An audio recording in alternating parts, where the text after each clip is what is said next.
You want to talk about it from your experience of working in the industry. Well, let me talk now to Mo Uddin, who owns the Garden of India in Harlow, and you've got plenty of experience of working in the industry, Mo. How are you doing?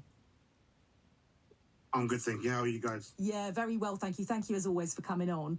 So how are things in terms of business and everything going on for you and staffing and all of that? How is it for you at the moment, Mo?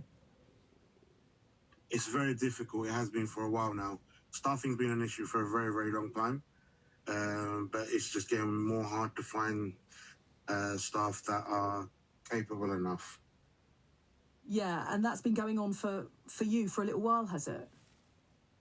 Yeah, so the staffing issue throughout the whole industry has been an issue for a very long time. And especially within the Asian sector, it's been very difficult to find skilled staff who already have the skill set that we require. Why do you think that is?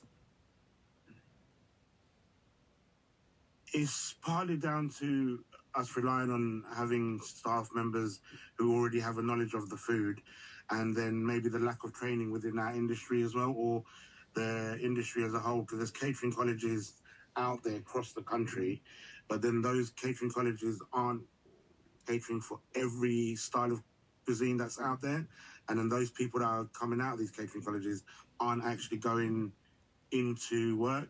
They're not finding work. But I don't know, there's a lot of work out there, but we can't get there. We can't convert them from being students into working for us. Yeah, and that's a problem, isn't it? And potentially hopefully it doesn't get more serious going down the track, but it might do. And Michelle Roux Jr. is saying it could lead to restaurants having to reduce their opening times and days. Has that got to the stage for you yet, or do you feel that good? Yeah, we've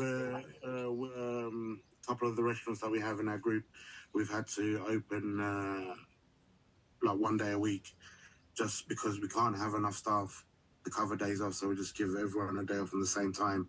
At the same situation, where customers aren't coming in as much on certain days, so we think it's better to close rather than be open and pay for gas, electricity, and staff. So is that 1 day? Did you say you're closing 1 day a week, an extra day a week? Well, no, we already closed 1 day a week, and we're considering closing a couple more days a week. Really? I know some restaurants are only opening Thursday, Friday, Saturday, because they're the three most busy days for them. All the other days, for them it's not viable to stay open. But then at the same time, you're not going to find staff that are going to work only 3 days a week. They're going to want, obviously everybody needs to be paid, everybody needs work. So having 3 days a week, you've got to have some real loyal staff or pay them a lot of money for the 3 days a week that they're going to be working with you. Yeah, and so you can totally understand, as you said, with the cost of operating everything, why you might cut the hours, but then it kind of fuels the problem further, doesn't it? Because you've got to make sure the staff are willing to have that sort of arrangement. They might not be. How worried are you about this? I've been worried for a very long time. Worried for a very long time. But where we're established, we've been in the area for a very long time. My dad was one of the first people to introduce curry to Harlow back in '77, and the Garden of India is on its 32nd year this year. So, we're in a position where we've rode out quite a few storms, but this time round it's seeming to be very difficult because the cost of everything's going up, but everyone's wages aren't going up.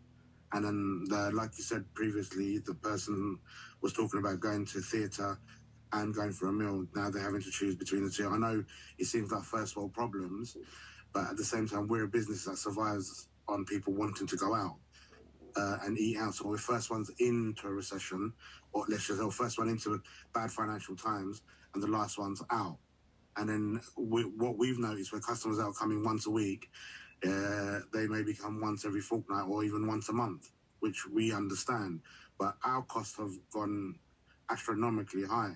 Like our gas and electricity last year went up more than double.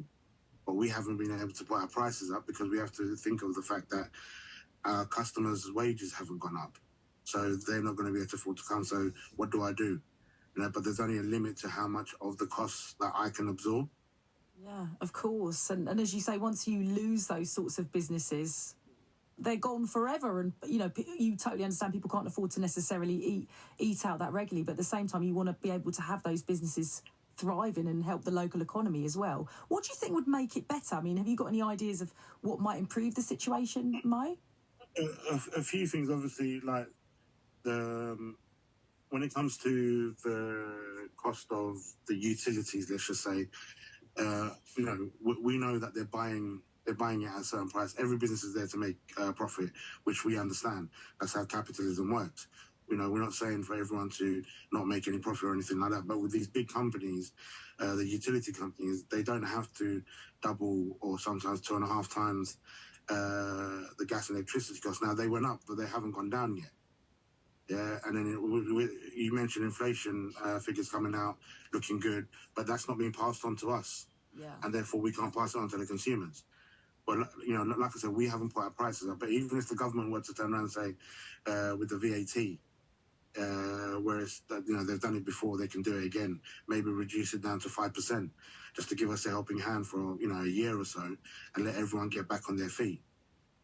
Yeah, and COVID has certainly played a part, and perhaps there is still a bit of a legacy from that as well, which certainly hasn't helped your industry either, as we've been hearing today. Mo, as always, thank you for joining us on the show. Mo Uddin there, who owns the Garden of India in Harlow.